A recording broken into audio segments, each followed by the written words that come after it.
the judgment is not justified by the evidence. Right.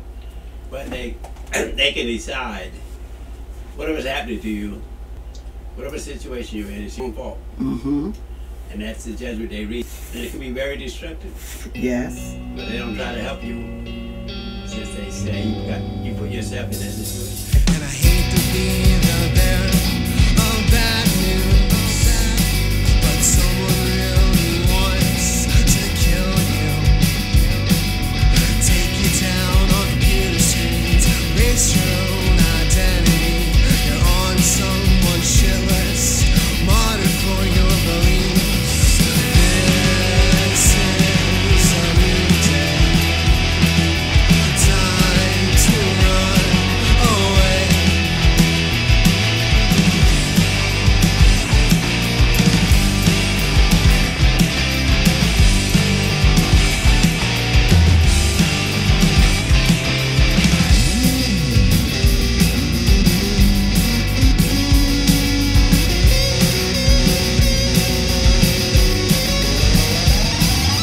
Problem with this sickness is no one tells the truth. Kill him and destroy him, but no one knows why. This is the death of DIY. So kill him now. This is a new day. Time to run away. So get up and go. Get up and go.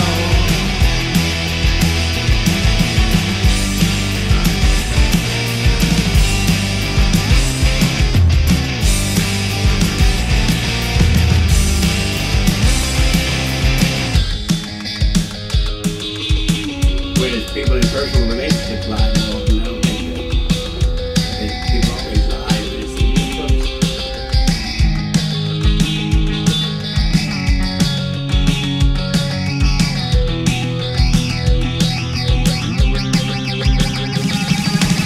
You won't tell the truth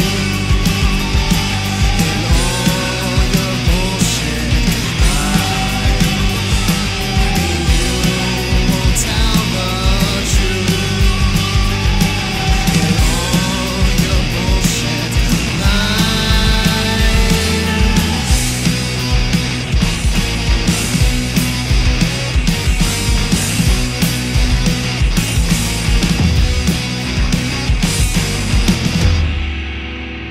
Grievance is not legitimate. Whatever happened to you is your own fault. So why are you complaining about other people doing you dirty when you brought it on yourself? All right, welcome everyone to yet another episode of the Jebb and Green Cast. I'm your host Tyler Green, and the song you just heard was Joseph by our guest today, A Day Without Love. Brian, how are you? Doing well, and yourself? We're good. doing great. We're doing good. Finals Yeah. week for the both of us, so it's been I'm finally very done with school this hectic. semester. Ready to get focused on Yeah. interviews, clean up the year, and glad to have you on as the last official podcast for this year. So that's awesome. Thank you Sweet. for joining us. I'm honored. Wow, Yeah. Perfect. All right, so what got you into being a musician? So, I think the first thing I should probably talk about is what got me into loving music before I became the musician. I think my first love for music was like very fundamental. As a kid, a lot of my uncles played guitar, and by that, my granduncles, they're all from the South. Like my grandfather grew up as a farmer, and him and all of his brothers played some level of blues. None of them did it like professionally or like were in bands, but they all could play the blues like really damn well. So I definitely had like a love for the guitar from there.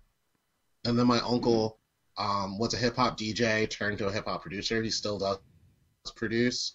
And I just know growing up at family like block parties in Philly, I definitely loved how music engaged and interact with people. And I didn't really know it, but there were just like various events in my life that were pretty musical that kind of was like a reminder, like maybe music is something you're into. And then I didn't start playing guitar until I was 18. Oh wow, Oh, nice. that's awesome. What are your So- biggest influence, or Tyler, if you actually wanted to take this, no, go ahead. No, you can take it, man. All right, perfect. I actually did want to kind of elaborate on that last question real quick. Yeah, go ahead. Let's see. Well, now I forget what I was going to say, Oh, so no. we'll I'm sorry. Take your get time. back to that later. Well, definitely. Yeah, if you remember, definitely pop it in. This is what what was your biggest influence, like music band genre or anything to really like made you define yourself? And I think you mentioned the blues, but anything else other than the blues or that kind of sort of I stuff? mean, that's such a complicated question.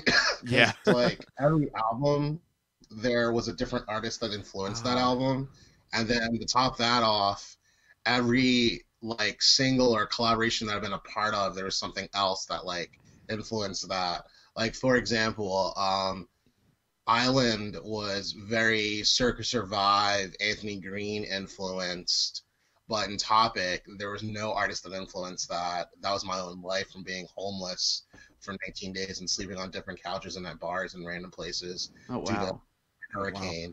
So I mean, jeez. it's like, but then like in terms of just feeling the guitar, I would say it was definitely B.B. King, Eric Clapton, and like, you know, Jimi Hendrix that really influenced like my desire to solo, but then that expanded to other things. I learned the Beatles, but I never really thought the Beatles were that great. And I still to this day, conspiracy chat, don't think they were the original pop songwriters.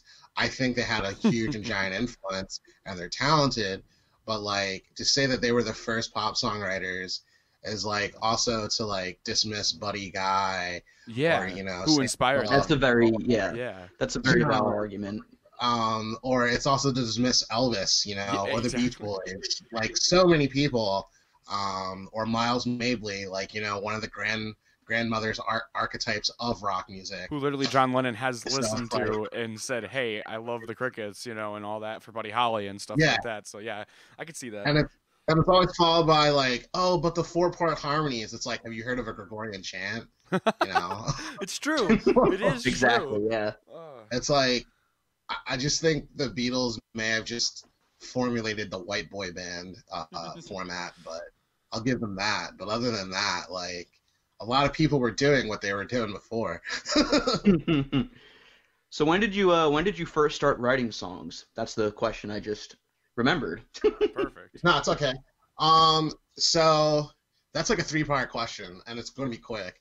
The first time I just started writing words like pen to paper was when I was like 11. I would go to Atlanta to visit my uncle, and like, you know, I met CeeLo there. Oh, wow. Before Holy CeeLo shit. was like That's CeeLo. You know, I used to play with this kid. I think his name was Grayson. I really forgot his name, but he was Chuck D's son. And if you know who Chuck D is, he's like a rap icon. So there was like rap in my life, you know what I mean? And that's what I mean by like, there were various events in my life that was just like very musical, but I didn't like play music yet.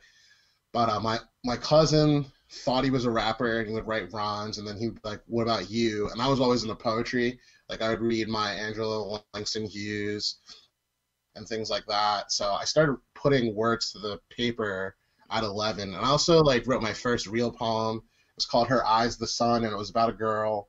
And that whole thing didn't work out. It never works out for an 11-year-old. I mean, it could, but like, you know. So that's like Unrequited love. phase 1. And then like 11 to like 18 was just a lot of poems about all sorts of stuff from Pokemon to Dragon Ball Z. And then 18 I picked up the guitar, and I wasn't writing songs, I was just learning the guitar. I was still writing poetry. I even wrote a poetry anthology that got lost. It's called 365 Being Alive. And then after writing that, I like transferred schools, and I was in between colleges at the time, and I took a semester at community college. And I met this guy named Christian who was in a band called Track Royalty, and he kind of motivated me to just start writing music in general. And like I wrote songs that were just like, you know, strictly chords, no rhythm, I had no concept of sections or riffs or things like that. Mm-hmm. And he pretty much said like, I think you can sing. And I started writing poetry. I mean, not poetry songs, comedy songs. And I didn't call myself A Day Without Love. I was just calling myself Brian Walker. I once went by a name called Black Magic when I was like a 3-piece, like acoustic project. Like I went through like all these different identities before I like settled on A Day Without Love. And, where did the name A Day Without Love come from? Yeah. We'll go there. I'll get to that in a second after I finish answering this question. Oh, yeah, no problem. Because it was a concept before it became a band, if that makes sense. Yeah. And yeah, pretty much from there, I met this other guy named Kieran Sontag, and he's really killing it in the Jackson, Florida scene, but he wasn't from Philly. And he literally sat me down like while we were smoking weed, and keep in mind, we're not even 28 years old yet, and he's just like, dude, you could do better. Like, I've read your poetry on MySpace. I read the poems you make on Facebook statuses, and there's depth to you, and you shouldn't be afraid to be yourself. So write some songs. And the next thing you know, that started like, I mean, shit, I've known this guy for like 12 years just about, but that started a friendship that was always bonded on music. And I mean, granted, we don't talk every day, but he was like, him and Christian were like my first music friends, you know what I mean? Mm-hmm. And like I did make other friends that happened to play music, but those were friends that like helped me shape who I was. So that's I could definitely say like, with, yeah, like people I made music with or wrote with or just jammed with and stuff like that. And that like formed the foundation for like where I was at. So that was really cool. It's great. It's great the power that music has over all of us. Yeah. And like, you know, their drummer I was going to hang out with tonight. Shout out to Max Pulcini. And like, he's not playing music last time I checked in with him. But the dude, and this is another thing what I mean, like his dad was the manager to Boyz II Men. Oh, I'm not making that as like a subtle flex. But, like, that's really cool. You know what I'm saying? Like I met all these people like so organically, and it just so happened just that they knew someone that like was really killing it at the time and stuff like that. Or before I played guitar, when I was 16, I met the lead singer of Boyz II Men at a guitar center. That's incredible. I didn't think much about it at the time. You know what I mean? Yeah, way at the Plymouth Meeting Guitar Center. That is awesome. So that's like, oh wow, that's really cool. Yeah. So you wanted me to ask, how did A Day Without Love come up? Do you mean the band or the concept? You can talk about both. Okay. Yeah, do both. So the concept is literally 11 years old, or maybe even 12 years old. In 2007, I was writing a poetry anthology book. I was playing guitar, but I wasn't like singing in front of people or anything. And I basically saw a spousal abuse event happen outside my dorm, and it's really terrible. And I left my dorm and stopped the guy from hitting the woman.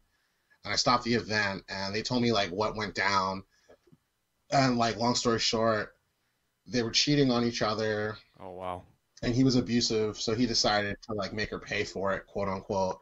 And I stopped the event from happening. I told him like, dude, that's not how you treat anybody. That's like really messed up. She's crying. There's blood on her face, and then someone else called the cops. And then the cops already knew what had happened. And he immediately got arrested in cuffs. She told her story and gave me a hug. And then I saw her a few days later, and she said, I'm transferring schools. Thank you so much for saving me. I think that was really like the angriest she's ever been. I don't keep in touch with her. Never saw her again, so I don't know where she's at. But that night, I wrote a poem called A Day Without Love, which is pretty much about the impact of like abuse, and not just abuse, but like how the absence of love in very dynamic ways can create a chaotic situation. You're absolutely correct. It's crazy with the world nowadays. I think the world needs love more than anything right now to really fix this hole that we have suffering as younger and younger ages are getting hateful and more hateful. So it's to see artists like you out there on Bandcamp and just getting their way and other things as well, and just releasing like the song that we're playing at the end, which Tyler will cover a little bit later on. Has more into that too, which I believe the song names Tyler. The song was That's Where You Take It, right? Brian, I meant to say. Yeah. Correct, yes. Perfect. So Tyler will ask you that one at the end. I was going to ask you about Joseph, the one that we started with the episode with. What came to the idea of writing that one, and you had the spoken word as well in that too? So the spoken word in that song is my late grandfather. He died of cancer. Oh, very sorry. No, it's okay. It's okay. And to also answer your question first, like, how did A Day Without Love start? You know, it was originally like a failed college project that like never went anywhere. I see. Like, I literally recorded an EP for a kid's college project, and I played a handful of shows. I had a MySpace and then took it down. So, but then it really started in 2013 / December 2012. And I think, Tyler, you listened to, like, my first recording ever. I thought that was wild, because I was like, I know how to play that song, but I haven't And played then that I for was checking that out too, and you asked, like, you have a weird comment. You chose my newest one and then the earliest one, and I was like, yeah, you know what? I'm listening to it right now. I'm listening through all of it. Yeah. Yeah. Yeah, I forgot how I found that recording too. I think someone posted the That's awesome. WXPN link to the performance you guys did of Joseph, which is of course what we're going to talk about next. Oh yeah, I'll definitely talk about that in a second. That one, Yeah, no yes. worries. So then, pretty much, I was homeless. I was sad. I was really sad. I had an internship with a finance company and art museum. That's all one internship. It's the same thing. Mhm. I was making okay money. I was drinking myself to oblivion. And then I became homeless and still had to report to work, still had to go to classes, and it felt like no one gave a shit about me. And then the people that were letting me stay, half of them were cool, the other half just, like, resented that I was even there. And I heard them calling me the N-word, and it didn't feel cool, you know? That's crazy. So it just, like, a lot of that tension made me feel like I was nothing, I didn't mean anything. And I wrote a record about that. And it was very self-loathing. I didn't really have an intent to help anybody at the time, even though, like, my mission for A Day Without Love always was to rise above yourself. But, like, that record was pretty much born out of that. And my friend Jake Detweiler had been my first, like, real producer, and he finished recording school at the time. And I said, like, yeah, I'm writing something. Can you record it with me? And he joined the band, and he stuck with me for, like, basically more than half A Day Without Love. And he still has hands on A Day Without Love. Like, right now, we're not working on anything, but, like, that dude's definitely going to be friends for life. Like, he's in Best Friends. That's amazing. Which is, like, a project that did really, really well this year, and definitely has a lot of other cool things happening. But, yeah, that's how A Day Without Love started as a project. So from 2013 to now, I've just grown. So to answer your question about Joseph, Yes. what exactly do you want to know? Like, what is the song about? How did I write it? The spoken word part? Like, where do you want to go with this? We can start with the spoken word part, and then from there we'll go through the whole thing, all those questions. But we'll go with the spoken word part so, first. To be transparent, I wanted to have a conversation with my grandfather and grandmother just about life and living life. Mm-hmm. And it turned to, like, a 1 or 2 hour conversation about so many different topics. And I was inspired by Kendrick Lamar's To Pimp a Butterfly, but I was really doing it because I was coping, because I knew my grandfather could die at any time. Yeah.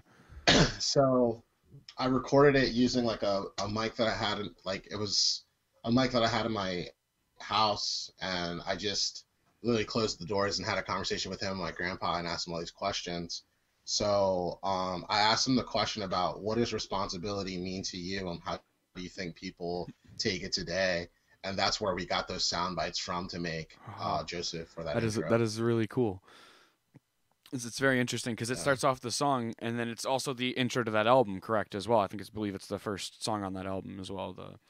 Solace, right? Yeah. But Solace, yeah. Solace, yeah. I love it. I love the intro. And then what came about for the song itself, the writing process of that? So, from a musical point of view, those were just literally a series of chordal riffs and ideas that I had that I strung together. And I was working with a drummer named Bill to work on that. So, like, the drum clicks and stuff like that, that just, like, literally wrote itself. But lyrically, the song is about McCarthyism and the rebirth of McCarthyism, and how the internet modifies as a way for call-out culture to turn from activism to a lack of procedural and distributive justice for those affected, and misplacing who is and who is not being affected by various forms of abuse as well as toxic behavior. Because I definitely believe call out culture has a lot of fallacies as well as strengths. Yeah. And a lot of the fallacies looks like borderline McCarthyism and passive aggressiveness that has no resolution. And I felt that when it comes to responsibility, if we think about community and what community ought to be, when something goes wrong, we can't point the finger with no clarity. We have to be clear about the situation that's happening. And then after we're clear of what the situation's happening, we have to make a procedure about how we resolve it. Like if we're talking about today's current events, we've been talking about Trump getting impeached for almost the entire administration. But what are we doing to actually get him impeached? Yeah, and So this exactly, is crazy. yeah. Because this is And that's- something me and and that's why I Tyler say were just that talking about right McCarthy- before the podcast today. It was nuts that like Yeah. you're tying into what our conversation was, and before we even had you in the call, because things going on where people like to point fingers very quickly. But we're not having resolution. Exactly. Like, No, I agree 100%. I want to change the world, but it's becoming very tough. yeah, so it's Yeah, like, it really is. yeah. Like think about what's going on with Lizzo. Like we want to critique Lizzo for showing off her ass. I can say ass in this podcast, right? Yeah, go Oh ahead. no, cursing's totally fine. Yeah. But I have a podcast and I let people curse. So we want to critique Lizzo for her ass, but we don't want to look in the entire picture. Like, are we shaming overweight women? Are we shaming black women? Is this really about Lizzo being a narcissist over her activism of body positivity? Because really, I look at it both wrongs on both sides, because Lizzo really didn't have a place to be dancing at a basketball court when the attention wasn't about her. It's the time, time and place. Like, where did body positivity have emotion in that situation? And it's It like didn't. when you look But at the same something. time, the counter argument is, what about the cheerleaders? Aren't they making so it's like it could both be out, you know what I mean? But there's no resolution. We're just calling out. It's back and forth 24/7. Yeah. So then, I can now get called out if someone listens to this. Yeah. And then it's just like, but there's still no resolution. No, it's somebody else putting the blame to someone else and putting it back. Then no, it's just recently today I shared the Time article Woman of the Year, right? Or the whole thing, and I'm looking at and I'm looking at what they're doing, right? As a person, the thing that they have done as a person, not what they are. I respect everybody, and the thing that they've done as a person. This shows that how sick our world is. And then there is no resolution. People are working. Yeah. They're saying that they're working towards a goal. What is the goal? To not have resolution? Yeah. Like and the majority, and that's what McCarthyism was like during the Cold War. Yeah, because like the majority, a lot of people were saying this person's a communist, that person's a communist, and they just keep pointing. Other than segregation and potential death. Sorry if I'm talking over you. No worries. It's your podcast. You're the guest. Yeah. Other than segregation and like death, which is a bad thing, there was never really a procedural resolution. And the irony of me bringing up Trump is Trump's advisor comes from a lineage of people that were advised by McCarthy. So it's really no wonder that the neo-internet, neo-activism era is no different than McCarthyism almost, and that's what the song's getting at, that we're never going to have true activism if we play unresolved call-out culture, because like calling out with no procedure still allows the perpetrator, because it's not always about abuse, it's always about a negative action, it still allows the perpetrator to repeat their actions.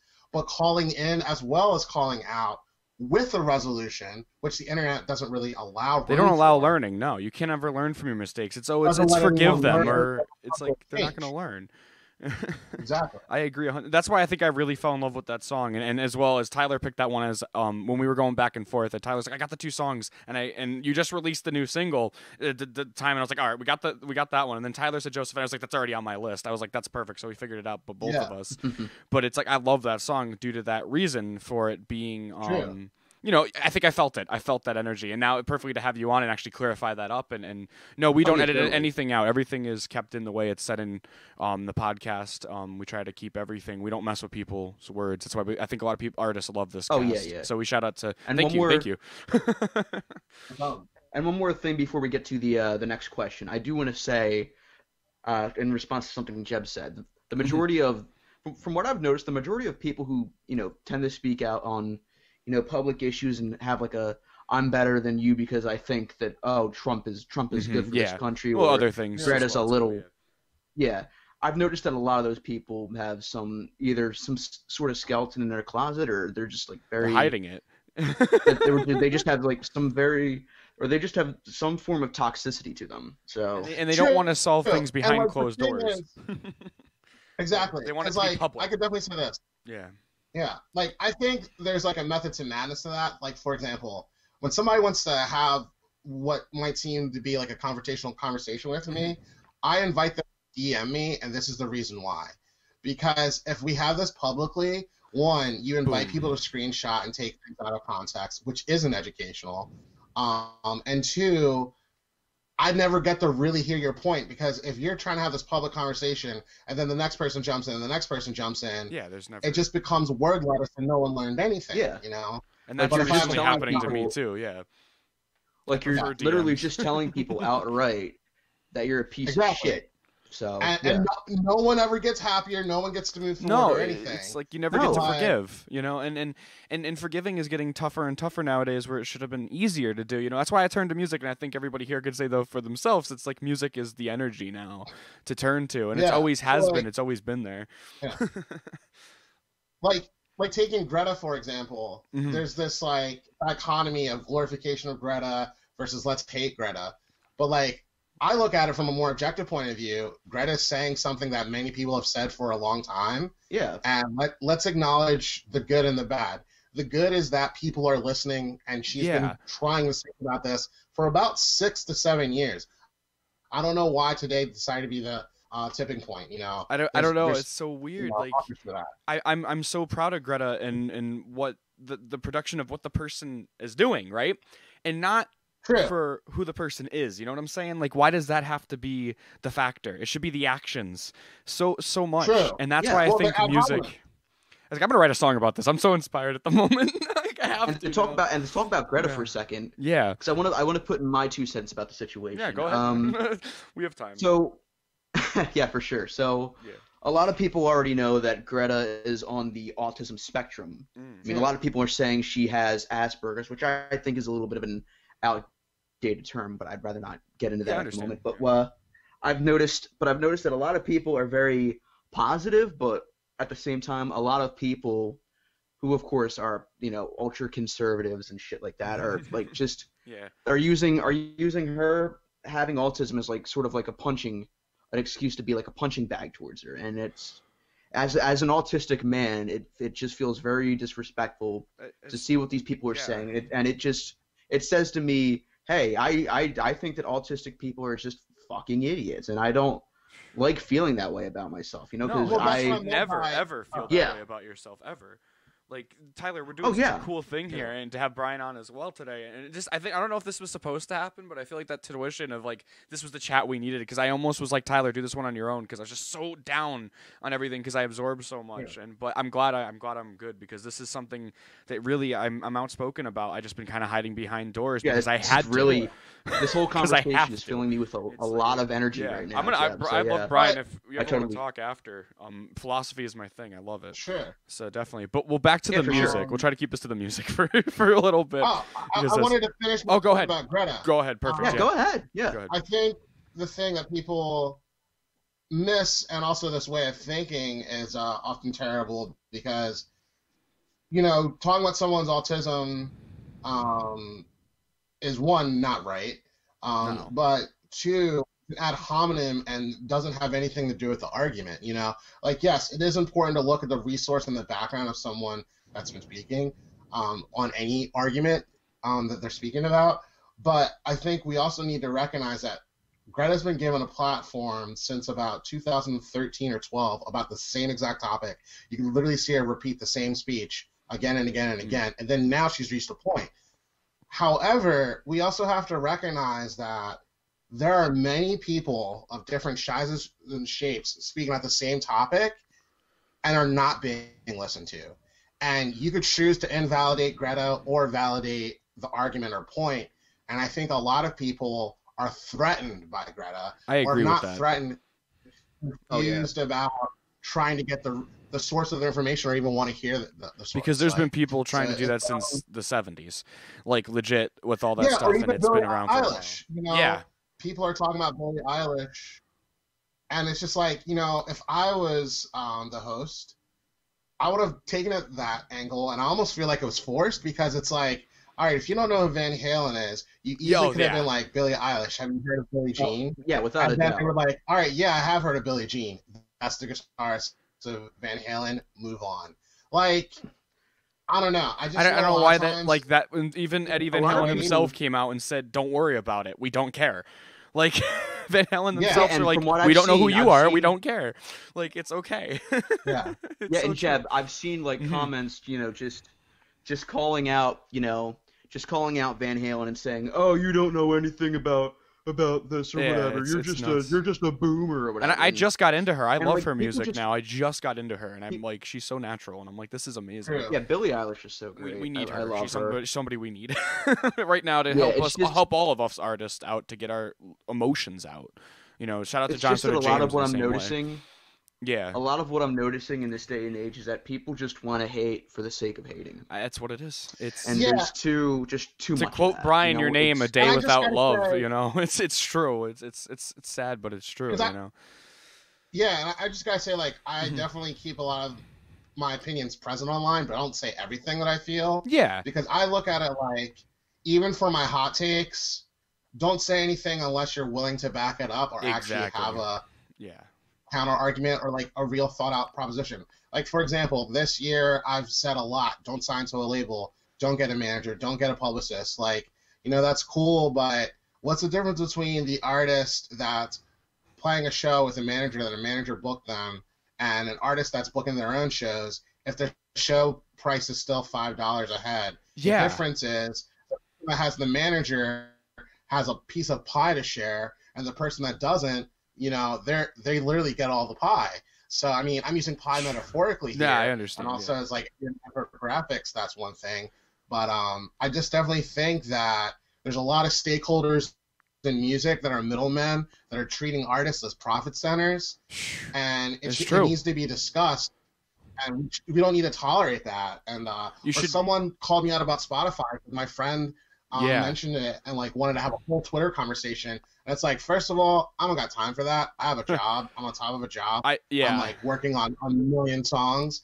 And then I had a discussion with them, and they were just like, I thought you were the head of Philadelphia DIY Collaborative, so because DIY, you should hate Spotify. And I was like, first of all, you've never sat and drank tea with me. You don't know Yeah, anything exactly. about me.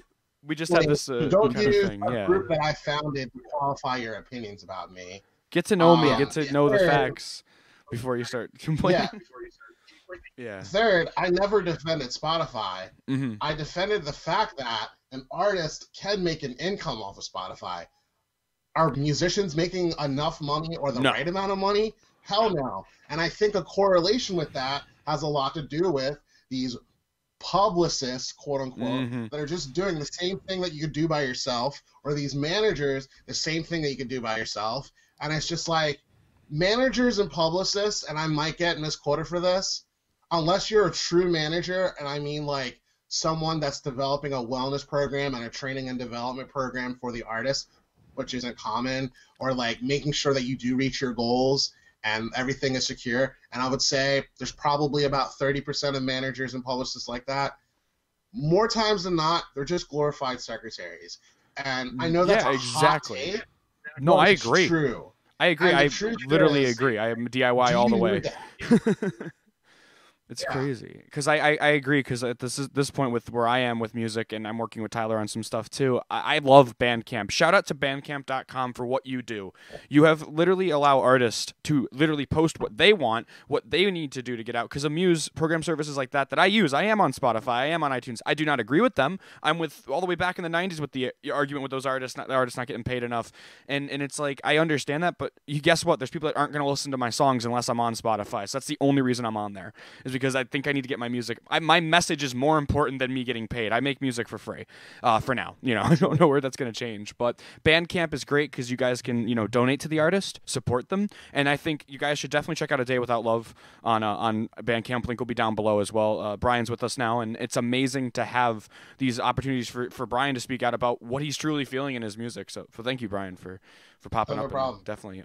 And Tyler, if you wanted to continue with any other questions before we wrap it up. Well, first off, yeah, Bandcamp, please sponsor us. Yeah, right. please. No, but Bandcamp is really good. We'll also have a link to Brian's podcast in the description below. Oh, this is perfect. So. Podcast over here. Perfect. All right, so I have one last question before we get into the discussion of the last song. Perfect. So Brian, as a musician who tours occasionally, how have you been able to build your fan base from not just Philly but other states as well? So I've been on about 19 to 23 tours in the past 4 years. So I'm not a touring veteran, but I definitely tour more than the average band. Right. And I could definitely say how I've built fans, so to speak. At this point, it just feels like one giant family. So I've just talked to people, and you always have to think to yourself, there are 8 billion people out there in the world. You can try to be known by all 8 billion, or you can make 1,000 friends, or like not quantify it, but qualify it. And I've always tried to build every show that I go to, and it doesn't always happen, but I've tried to like build a personal connection in one way or the other at every show I go to, whether it be surface level or deep. Like, for example, I played a show in Iowa.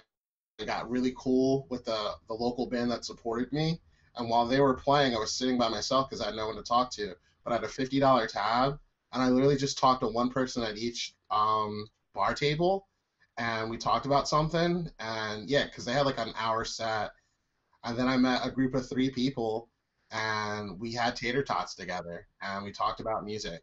So it's just like that's like literally how I get people to know who I am. That's awesome. Sometimes I just tell people like when necessary. Like I'm not no shame. I even tell people that I play music on online dating. So I'm not. Hey, I did that too. Awesome, cool. I did that on like Live Me and stuff like that. So it's just the way of it is. That's awesome. Sorry, that just made me smile. I've been wanting to smile all day. Yeah, and as you expand your pool, it goes hand in hand. Like, people find out about you. So.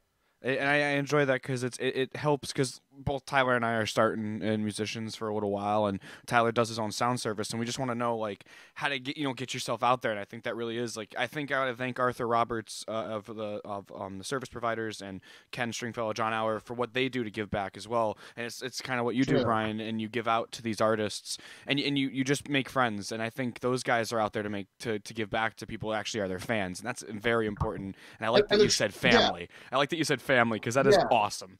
That just made me love your music more. It's very accurate too. Yeah. And the truth is, I'm gonna say something that was said to me, and I'm gonna make this a 3-phase process for people that like models. So, I met someone in Athens, Georgia, who hosted me. Her name's Marty Winkler. She's a retired jazz singer. She teaches piano lessons. Is very, very good. Has toured literally the entire world. And she told me something. She said, Brian, I know you've been doing this, and it seems like 6 years is a long time, but it's nothing because I've been singing my whole life. And she's like, I'm not saying that to shame you. I'm saying it because I could tell in your heart you haven't found your tribe, even though you found a lot of people. And she said, I think the key to music is what you're doing right now. And I was like, what's that? She's like, you're always making friends and you're always connecting. And she had this big ass house. I mean, Marty, if you're listening to this, and her whole house had art from people she met through music. So imagine, like, I don't want to like call out her whole house, but her house is big. But imagine entering someone's house. Like, imagine a big house you've been in, and that house has a lot of art in it. And all of that art is a result of people you've met on tour. And that was Marty Winkler's house. You know what I mean? And That then is like beautiful. Yeah, that's beautiful. Oh. So, like, my recommendation for how to make fans, you know, you can watch YouTube videos, you can do hashtag engagements, you can do marketing manipulation, you could follow, I think it's called the Hans Weitz theory for color theory. You could take photos with photographers, you could lose 500 pounds, you could gain 500 pounds, you could adhere to the latest trending topic. You could do all that. And people will find out about you. You could even also go to Playlist Push and drop $5,000. You could be negative just to get press like Pete Townshend about The Who recently. Just dumping his band. All of that. Oh, yeah, exactly. But the real question you need to ask yourself, why are you doing what you're doing? And secondly, is what you're doing going to make you happy? Because at the end of the day, I could become famous. I've literally lost track of how many podcasts people have interviewed me on. I've definitely had conversations. That's awesome. That's what Derek Bostrom said recently. He wants to do so many so he forgets, and you just reached that, which is amazing. Well, thank you so much for being on here, of course. Yeah. Oh, wow. But the key thing that I think is important is, one, know why you're doing what you're doing, and ask yourself every day, even if I'm frustrated, am I happy doing what I'm doing? You know, like, to be very real, I would like a manager if the cost makes sense. Yeah, but reasonable. Right now, in this day of 2019, it doesn't make sense. Like, I teamed up with a band recently to promote because of that. I couldn't get somebody. Unless I have, and I can't quantify this, unless I have 400 emails in my inbox a day for paid gigs, there's no reason for me to have an assistant. No, because you want to do it yourself anyway as well. Huh? I said it's easier to do it yourself because there's no reason to be paying that much. It's like, geez. Yeah. And the same thing goes for publicists, et cetera, et cetera. And I say this because I used to date a publicist, and she's told me this, like, what the fuck are you doing? You don't need me. Like, you know. But my three-phrase process for connecting is this. Know what you want in yourself and be confident about it. Secondly, think about people that are like you and act like those people and always network and reach out. And three, thank and connect with the people that you play with and the people that listen to you, because before you know it, other people might like want to help you along the way. Like, there's someone I need to message this week that I met last week that said they want to have my music in a TV commercial. And who knows if it'll work out or not, but I met them organically and that happened, you know. That's awesome. And it's like, a lot of times people fight and push and sign up for all these emails thinking like, if I apply, it'll work. Yeah, that works for certain jobs, but we have to remember music is a community based on human emotions and feelings. And if you're not feeling right within yourself or tugging on heartstrings, then maybe you need to reevaluate yourself. I'm gonna just, I think, yeah. I didn't say give up. I said reevaluate. Exactly. That's really like something I needed to hear myself personally as of recently leaving my band, and because I knew my heart wasn't in it. I knew that my writing wasn't going the way that my heart, again, wasn't in it, and I think you forget the message that he is, so I just walked away. I said, there's no reason for me to stay here. Because it's the truth. And I think as a solo artist, I could do so much more freedom and work with people online. I've worked with so many really cool artists. Me and Tyler are doing a project with Dave Fox and Arthur Roberts of the ex-Posies. Awesome. And just because we talk to them, and just because of all these connections, and Tyler and I both have done the same thing. Tyler with your podcast, meeting some of the cool the kids from all that, you know, like that's and the writers and the writers right, from all that. That's right, the writers and that is awesome, because organically, I think all three of us could agree and say that music is meant to be us, you know, and I think that's amazing to have that. Sure. Tyler, do you want to hit with the last question so we could wrap this up? All right, so I want to talk for a second about your new single, "That's Where You Take It." What could you tell us in terms about the writing process and how that song came to be? For sure.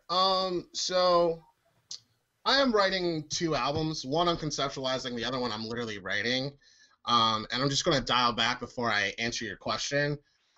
In 2017, I collaborated with an EDM DJ, Shizlo, who works with Bach Nero of Dimac Records. And that's Steve Aoki's label, just for context.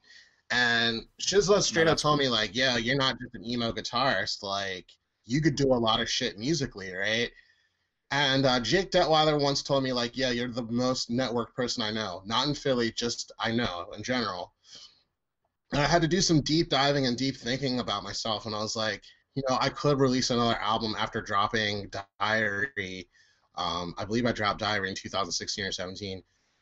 Or I could tour, network, and meet like-minded creatives and collaborate with them the same way that rappers do. And this year alone, I did 12 releases. 2 of them haven't come out yet. I don't know when this comes out, but by the time it comes out, it'll come out. But I did I've done 14 releases plus 8 remixes. So that's almost 25. No, wait, I can't even do math. That's 20 different releases in late 2018 to 2019. So I did that many releases, and those releases like compilations, as EPs, and singles with various creatives, from violin players, cello players, producers, singers, and I met all of these people quite literally through house shows. Some of them at Philadelphia DIY Collaborative, but I met them all through house shows and meetups. And That's Where You Take It was one of those songs. Oh yeah, shout out to the Philly DIY Collaborative Facebook page, by the way. Very, very wonderful resource. Yeah, I created it. That's a whole nother story though.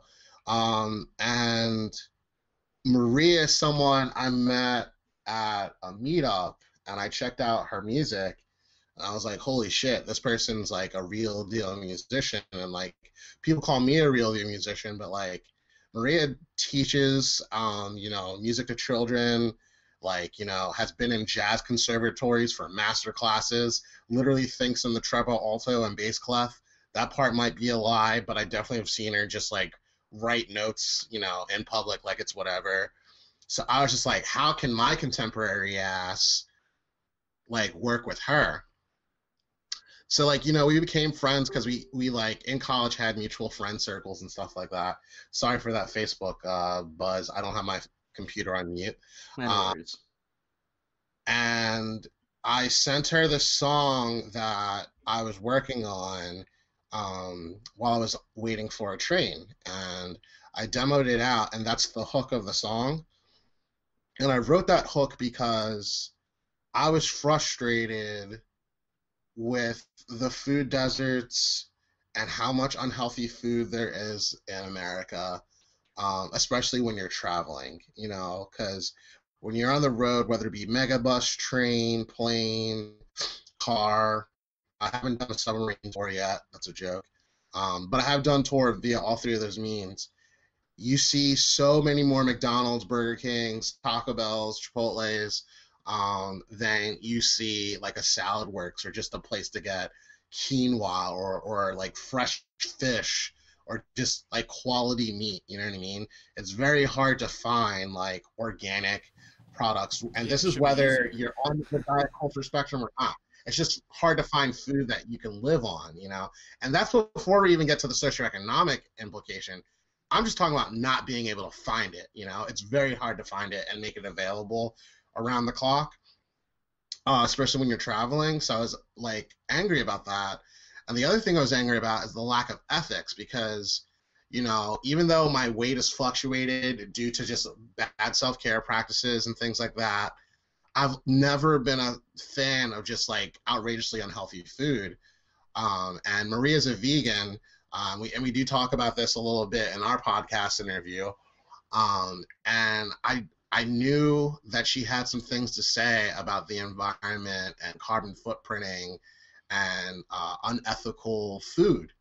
So, and everybody wants to talk about meat, but it extends way beyond meat. It's every food group, like they're fucking up the way that we produce rice. They're fucking up the way we produce our vegetables. Sometimes vegetables get E. coli on it. Sometimes vegetables will have, fungus on it. Sometimes fruit's wrong. You know what I'm saying? Like, nobody's safe no matter what food choices you make, because there's a lack of ethics in the production of how we make our food. So I sent the demo via my cell phone. I didn't think the song was ever going to be written because, like I said, I was intimidated by Maria. I thought Maria was just too good for me. Like, I really did. And then after like 1 or 2 weeks, like I You know, I put it in existence, prayed to God, said like, all right, cool, maybe I will work with this person, maybe I won't. And I get this message, and she's like, hey, can I write more words to this and add some chords to it? And I was like, sure. And then another 2 or 3 weeks passed, so it's like 5 weeks later. I almost forgot about the fact that I even wrote the hook.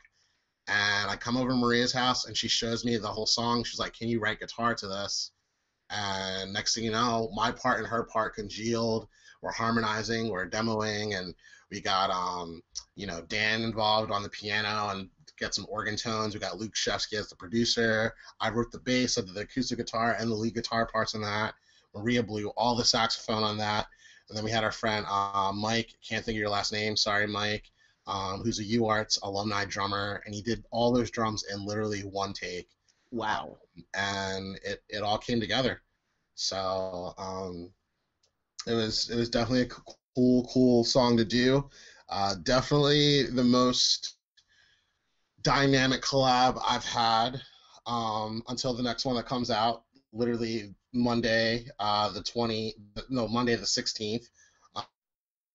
But they both are hand in hand in jazz in terms of using jazz. But it was fun to work with someone who plays contemporary jazz and soft pop music, and coming from like a punk alternative rock background and folk punk, and just like put that together. So musically it was really great and really awesome.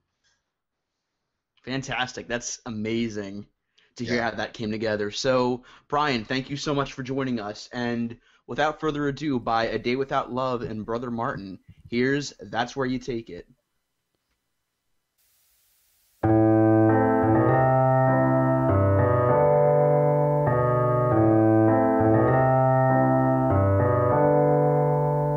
Only wanna hear what you wanna hear. Ignore the facts and turn away and act insincere. Listen, I'm not trying to impose my views on you.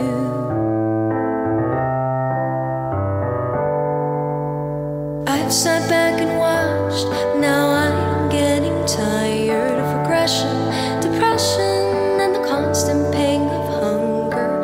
Change is such an outrage, then when you call it scary.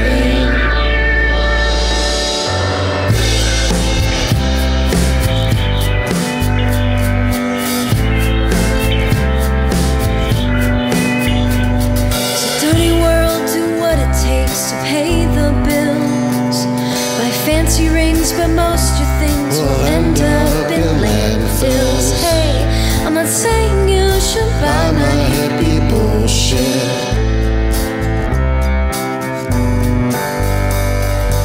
I've sat back and watched, now I'm getting tired of progression, depression, and the constant pain of hunger. Change is such an outrage, then what do you call escape? Everything you take seems to be based on waste. No more ethics, no more values. Everything you take seems to be based on waste. No more ethics, no more values.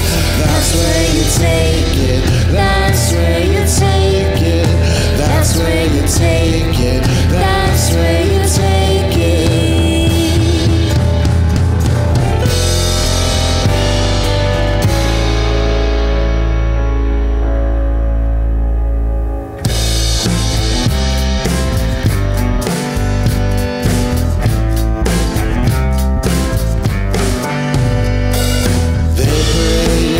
Around on a certain trend. Each vote is $1 of which you must pay. Now give me one reason why I should benefit from your genocide. I sat back and watched